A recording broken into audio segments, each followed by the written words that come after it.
लक्ष्मण रेखा। लक्ष्मण रेखा आप सभी जानते हैं, पर क्या इसका असली नाम शायद नहीं पता होगा। लक्ष्मण रेखा का नाम सोमतीति विद्या है।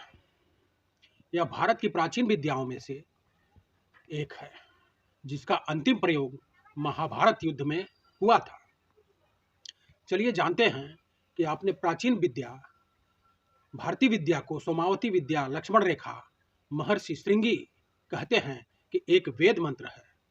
सोम ब्रह्मी वृत्रत स्वाहा वेतु संभव ब्रह्मे वाचम प्रमाणम अग्नि बृहे रेत अस्तु। यह वेद मंत्र कोड है उस सोमनाकृति यंत्र का। पृथ्वी और बृहस्पति के मध्य कहीं अंतरिक्ष में वह केंद्र है जहां यंत्र को स्थित किया जाता है। यह यंत्र जल, वायु और अग्नि के परमाणुओं को अपने अंदर सोखता है।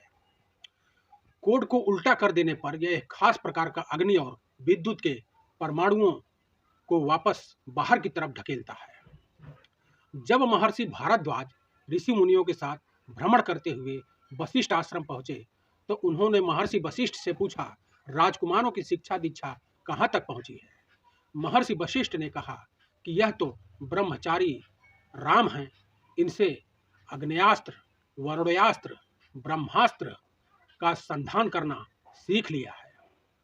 यह धनुर्वेद पारंगत हुए।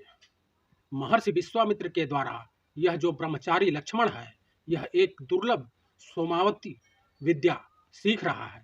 इस समय पृथ्वी पर 4 गुरुकुलों में वह विद्या सिखाई जाती है।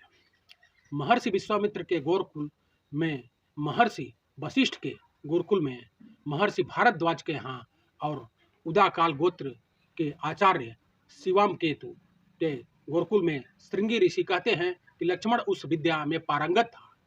एक अन्य ब्रह्मचारी वर्णित भी उस विद्या को अच्छा जानकार था। सोम ब्रह्म वृत्त रथ स्वाहा वेतु संभव ब्रहे वाचम प्राणायाम अग्नि ब्रह्मे रेत आस्तु। इस मंत्र को सिद्ध करने से उस सोमना कृति यंत्र में, जिसमें अग्नि का, वायु के, जल के परमाणु सोख लिए, उन परमाणुओं में 4 मेन है। आकाशीय विद्युत मिलाकर उसका पात बनाया जाता है।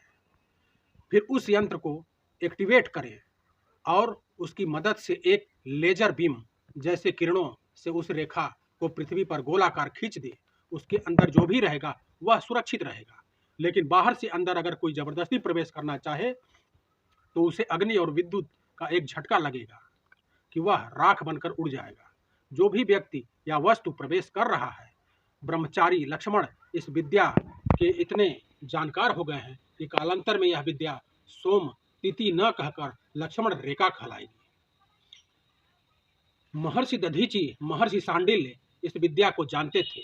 श्रृंगी ऋषि कहते हैं कि योगेश्वर भगवान श्री कृष्ण इस विद्या को जानने वाले अंतिम थे।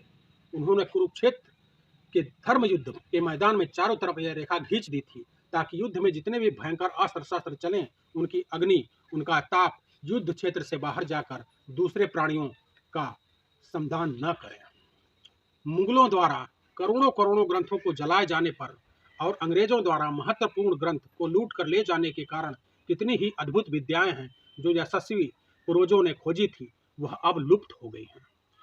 जो बचा है उसे संभालने में प्रखर बुद्धि के युवाओं को जुट जाना चाहिए। परमेश्वर सबको सद्बुद्धि दे, हम सबको भी। जय श्री राम, हर हर महादेव मित्रों।